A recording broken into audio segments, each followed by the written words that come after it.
लेकिन इसमें और इसमें रेट में फर्क था। बहुत बड़ी गलतफहमी है। वो लोग सिर्फ इसलिए ऐसा कहते हैं कि और वो मकान पूरी तरह से खाली होता है और जब हम कमरे के अंदर बोलते हैं और किसी एक दीवार पे दो एकॉस्टिक फॉर्म लगा दी, बेस्ट एकॉस्टिक फॉर्म की इंटेंसिटी कितनी होनी चाहिए। साइड पे जो ये आप नंबर्स देख रहे हैं, ये सब एकॉस्टिक फॉर्म आपको ऑनलाइन परचेज करनी चाहिए या ऑफलाइन, इंटेंसिटी कितनी होनी चाहिए, थिकनेस कितनी होनी चाहिए और क्या क्या आपको ध्यान देना है और चेक करना है बेस्ट एकॉस्टिक फॉर्म परचेज करने से पहले, इस वीडियो में पूरी डिटेल में बात करेंगे। नमस्कार दोस्तों, मेरा नाम है नीरज मल्होत्रा। तो सबसे पहले हम बात कर लेते हैं ऑनलाइन या ऑफलाइन हमें कहां से परचेज करना चाहिए, क्योंकि कई यूट्यूबर्स ये कहते हैं कि अगर आप एकॉस्टिक फॉर्म ऑनलाइन परचेज करते हैं तो वो बेस्ट है, लेकिन अगर आप ऑफलाइन परचेज करते हैं तो वो एकॉस्टिक फॉर्म फैक्ट्रीज के लिए बनाई जाती है। बहुत बड़ी गलतफहमी है। वो लोग सिर्फ इसलिए ऐसा कहते हैं कि आप उनके लिंक से परचेज करें और उनका कमीशन बने। ये बड़ी अच्छी बात कही आप। अदरवाइज जितने भी तरह की एकॉस्टिक फॉर्म ऑनलाइन प्लेटफॉर्म पे आज की डेट में ब्रांडेड और नॉन ब्रांडेड अवेलेबल है, वो सभी तरह की एकॉस्टिक फॉर्म आपको ऑफलाइन भी मिल जाएगी और ऑनलाइन रेटों के मुकाबले में बहुत ही चीपेस्ट आपको पड़ेगी। तो अगर आप दिल्ली या दिल्ली के आसपास के एरिया में रहते हैं तो एक बार करोल बाग में विजिट जरूर कीजिएगा। वहां पे आपको हर तरह की ब्रांडेड और नॉन ब्रांडेड एकॉस्टिक फॉर्म मिलेगी। चल चल चल चल गाड़ी स्टार्ट कर। कंपैरिजन करेंगे अगर ऑनलाइन रेटों के मुकाबले में तो बहुत सस्ती आपको पड़ेगी। तो अब हम बात कर लेते हैं इंटेंसिटी की कि बेस्ट एकॉस्टिक फॉर्म की इंटेंसिटी कितनी होनी चाहिए। साइड पे जो ये आप नंबर्स देख रहे हैं, ये सब इंटेंसिटी के लिखे हुए हैं।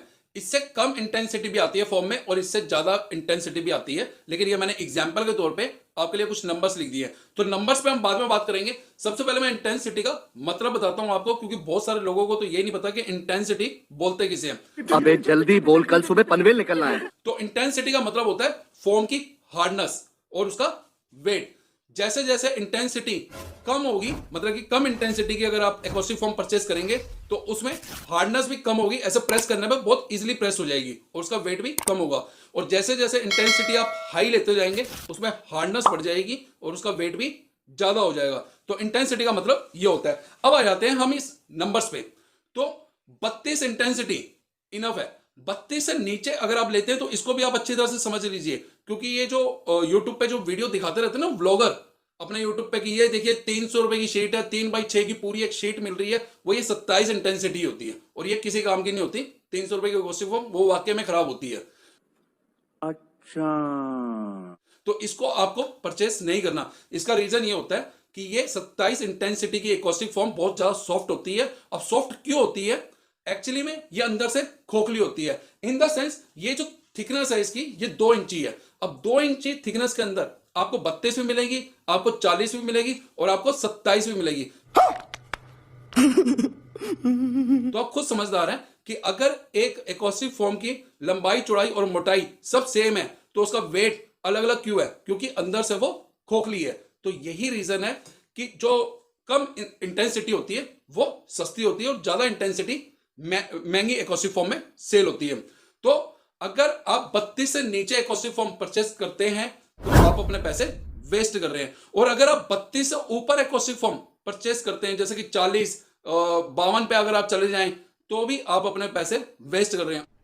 अरे कहना क्या चाहते हो? उसका रीजन ये है कि इतनी हाई इंटेंसिटी की एकॉस्टिक फॉर्म अपने रूम के अंदर वो लगाते हैं जो होम थिएटर सुनने के शौकीन होते हैं। होम थिएटर का जो साउंड होता है वो हजारों वाट का होता है, तो उसे बहुत हैवी इंटेंसिटी चाहिए होती है इको को खत्म करने के लिए। एग्जाम्पल देता हूं मैं आपको। कभी अगर आप कमेटी हॉल के अंदर किसी की शादी वादी अगर आपने अटेंड करी हो तो वहां पे जब कमेटी हॉल होता है ना, वो खाली होता है, कुर्सियां उर्सियां रखी होती है, कुछ लोग होते हैं, लेकिन दीवारें बिल्कुल प्लेन होती है, वहां पे कुछ ज्यादा फर्नीचर नहीं पड़ा होता। तो वहां पे जब डीजे लगाते हैं तो डीजे का जो साउंड होता है ना, वो दीवारों से टकरा के वापस आ रहा होता है, तो एक अच्छे डीजे का साउंड भी खराब हो जाता है। और यही रीजन है कि लोग होम थिएटर के लिए भी एकॉस्टिक फॉर्म को अपने रूम के अंदर लगाते हैं जो बहुत ज्यादा होम थिएटर सुनने के शौकीन होते हैं। अब बात रही यूट्यूबर्स की कि हमने अपनी वॉइस को रिकॉर्ड करना है या वीडियो बनाना है। तो इसमें भी मैं आपको एक एग्जांपल देता हूं कि आमतौर पे जब हम अपने, जैसे मैं ड्राइंग रूम के अंदर वीडियो बना रहा हूं तो मेरी वॉइस में भी इको है, लेकिन कम है। उसका रीजन ये है क्योंकि मेरे इस रूम के अंदर ऑलरेडी काफी सारा फर्नीचर पड़ा हुआ है। तो आपने कई यूट्यूबर्स को देखा होगा कि वो अपने घर के अंदर वीडियो बनाते हैं और किसी एक दीवार पे 2 एकॉस्टिक फॉर्म लगा दी, दूसरी दीवार पे 3-4 एकॉस्टिक फॉर्म लगा दी, क्योंकि फर्नीचर पड़ा होता है। तो फर्नीचर अच्छे से वॉइस का जो इको है उसको खत्म करने की कोशिश करता है, बाकी कुछ काम एकॉस्टिक फॉर्म कर जाती है। लेकिन अगर आप बिल्कुल खाली रूम के अंदर वीडियो रिकॉर्ड करते हैं तो आपकी वॉइस के अंदर इको बहुत ज्यादा होगी। जैसे हम नॉर्मल भी अगर हम किसी मकान को देखने के लिए जाते हैं और वो मकान पूरी तरह से खाली होता है और जब हम कमरे के अंदर बोलते हैं तो हमें अपनी आवाज कानों में गूंजती है टकरा के, वही इको का मतलब होता है। तो हम जो नॉर्मल रिकॉर्डिंग करते हैं हमारी वॉइस इतनी तेज नहीं होती। अगर रूम पूरी तरह से खाली है तो 32 इंटेंसिटी बिल्कुल परफेक्ट और इनफ है आपकी वीडियो रिकॉर्डिंग के लिए। तो अब बात कर लेते हैं थिकनेस की। बेस्ट एकॉस्टिक फॉर्म की थिकनेस कितनी होनी चाहिए? तो मिनिमम 2 इंची थिकनेस होनी चाहिए। मैं ये आपको एकॉस्टिक फॉर्म दिखाता हूं कि ये देखिए, ये 2 इंची की थिकनेस है, तो इसको बोलते हैं सरफेस एरिया। लेकिन 1.5 इंची की थिकनेस भी इसके अंदर आती है। उसका रीजन ये है कि ये जो सरफेस एरिया ये कम हो जाता है और पीछे का हिस्सा भी इसका कम हो जाता है। आपने कई एकॉस्टिक फॉर्म के अंदर देखा होगा कि यहां से सरफेस एरिया खत्म होता है और एकॉस्टिक फॉर्म यहां पे आके खत्म हो जाती है। तो उसका जो पीछे का जो बैक होता है वो सिर्फ इतना सा होता है, लेकिन इसका इतना चौड़ा है। तो 2 इंची की जो थिकनेस है वो बिल्कुल परफेक्ट है। लेकिन 2 इंची की थिकनेस, 32 इंटेंसिटी और 3/6 की पूरी एक शेड, जिसमें से 1/1 के 18 पैनल निकलेंगे। रेट अलग अलग है एक ही डिजाइन के, इसको भी आप समझ लीजिए। ये भगवान क्या जुल्म है। तो ये है पैरामीटर डिजाइन, 32 इंटेंसिटी, 2 इंची की थिकनेस। और ये जो साइड पे आप स्क्रीनशॉट आप देख रहे हैं ये भी 2 इंची की थिकनेस है, 32 इंटेंसिटी है और 3/6 की पूरी शीट है। लेकिन इसमें और इसमें रेट में फर्क था। उसका रीजन ये है कि आप इसकी ये फिनिशिंग देख रहे हैं, साइडों पे जो है ये लाइनिंग आई हुई है। तो ये लाइनिंग जो है ये एक सस्ती मशीन के ऊपर कटिंग हुई है। एक्चुअली ये जो मशीन होती है ये CNG मशीन होती है और बहुत ही कॉस्टली मशीन होती है, यानी कि इनकी कीमत करोड़ों रुपए में जाती है और इनका पूरा एक प्लांट लगता है। तो ये सस्ती मशीन के ऊपर कटिंग हुई है और ये एक जापानीज मशीन के ऊपर कटिंग हुई है।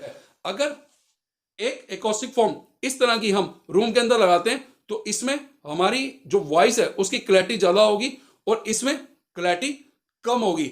अदरवाइज फर्क को बहुत लंबा चौड़ा नहीं आएगा। रेटों में इसीलिए फर्क है कि ये जो एकॉस्टिक फॉर्म है ये थोड़ी सी कॉस्टली पड़ती है और वो सस्ती पड़ती है। तो मैंने ये एकॉस्टिक फॉर्म करोलबाग मार्केट से परचेज करी है 600 रुपए की विद GST बिल। है क्या? नहीं, ये नहीं हो सकता। यानी कि 3/6 की पूरी एक शीट मैंने 600 रुपए की ली है। अगर 1/1 के मैं पैनल निकालूंगा तो टोटल 18 पैनल निकलेंगे। साइड पर भी मैंने कैलकुलेट, मैंने अभी इतना किया नहीं है, मैंने ये कलेक्शन लिख दिया साइड पे कि 1/1 का पैनल मुझे इतने का पड़ा, तो आप चेक कर सकते हैं। आई होप कि इस वीडियो को देखने के बाद आपकी पूरी तसल्ली हो चुकी होगी। अब इस वीडियो के लास्ट पे मैं वो बोलने वाला हूं जो कई यूट्यूबर्स अपने वीडियो के स्टार्टिंग में बोल देते हैं। अगर वीडियो अच्छा लगा हो आपको तो वीडियो को लाइक कीजिएगा और अगर बहुत अच्छा लगा हो तो चैनल को सब्सक्राइब करके सपोर्ट जरूर कीजिएगा। जल्द मिलता हूं आपसे एक नए वीडियो में, तब तक के लिए मुझे दीजिए इजाजत।